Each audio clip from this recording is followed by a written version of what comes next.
Langsung ke Pak Agus Fatoni, catatan kritis bisa dikatakan lah ya dari wartawan senior kita Mahfudin Nigara. Mungkin bisa ditanggapi tuh catatan-catatannya. Venue-venue ini megah bagus, bahkan ada yang berstandar internasional ya, layaknya Olimpiade dan lain sebagainya. Pertanyaannya selesai PON mau diapain ini venue? Jangan mangkrak juga kayak tadi Papua. Ya, ini juga kita perlu angkat yang menarik juga di PON ini. Di Sumatera Utara itu ada media center itu PON ini terbaik bahkan lebih baik dari Olimpiade.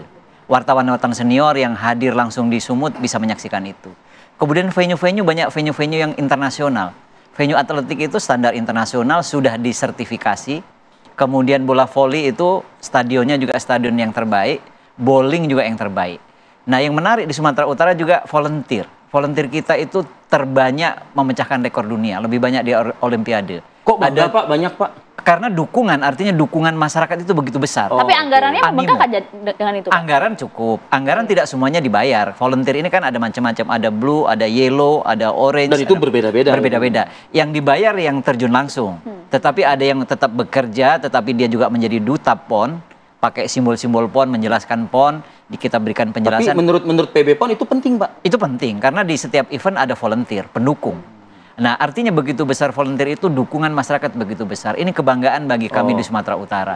Kita jadi tuan rumah tahun 53, baru sekarang tuan rumah lagi. Nah, ke depan bagaimana cara untuk bisa memanfaatkan venue, itu tantangan. Venue kami sudah rumuskan, itu nanti ada yang dikelola oleh pemerintah provinsi. Kan ini juga dilaksanakan di 10 kabupaten kota. Itu diserahkan ke kabupaten kota.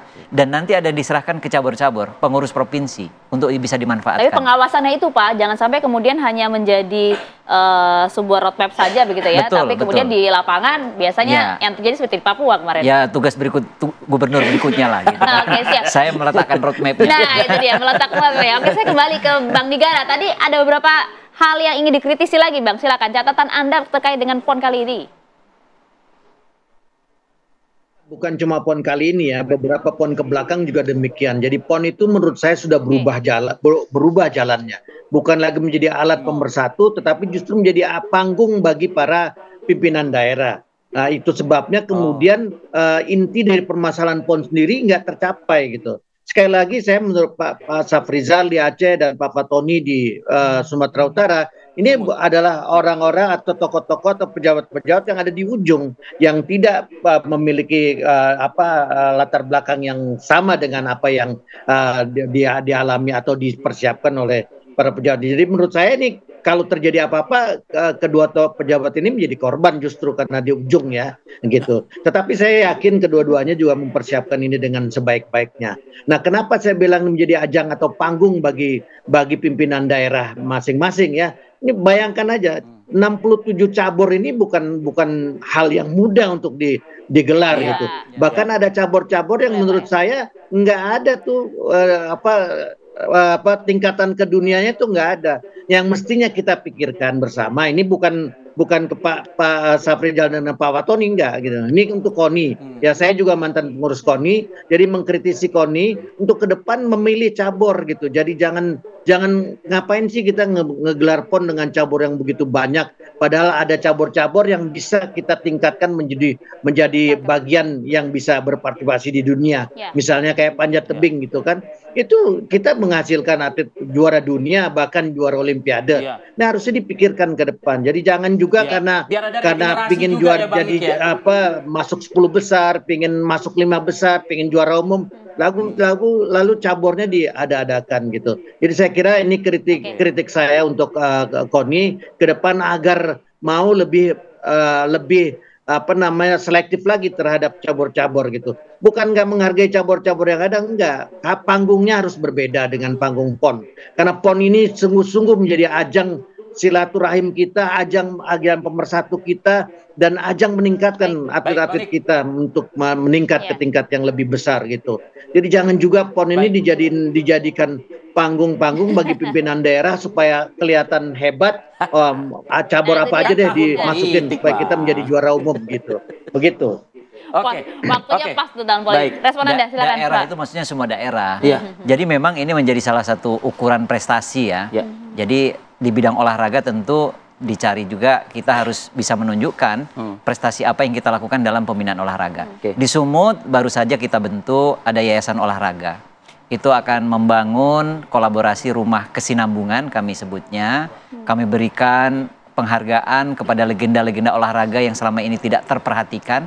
Kita kumpulkan, kita berikan penghargaan. Kemudian kita buat yayasan. Agar apa? Agar bisa menularkan kepada generasi-generasi penerus. Ini banyak pengalaman, kemudian kemampuan yang bisa ditularkan. Apalagi kalau cabur yang bisa diregenerasikan juga ya. Yang lalu tentu caburnya terpilih. Yang sekarang ini memang cukup banyak.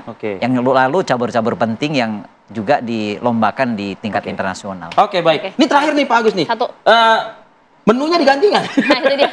Iya, menu. Nah, ada perbaikan nggak Pak?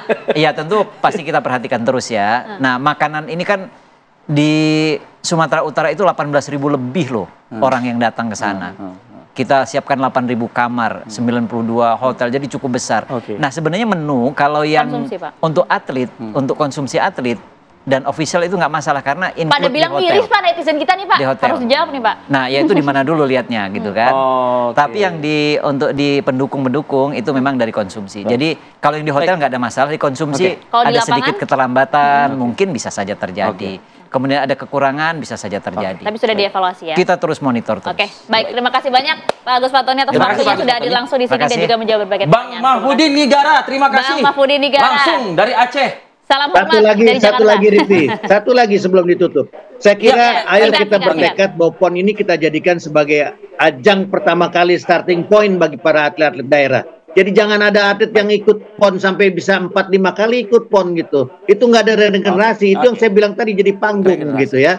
Dan ini Poinnya saya berharap regenerasi juga ini Pak Fatoni sama dengan Pak Safrizal nih. Di penutupan PON akan memotong sapi, membagi-bagikan sapi supaya mengatakan bahwa nggak ada masalah persoalan makan, bahwa persoalan makan tadi keterlambatan segala macam itu harus diusut. Saya kira itu. Terima kasih.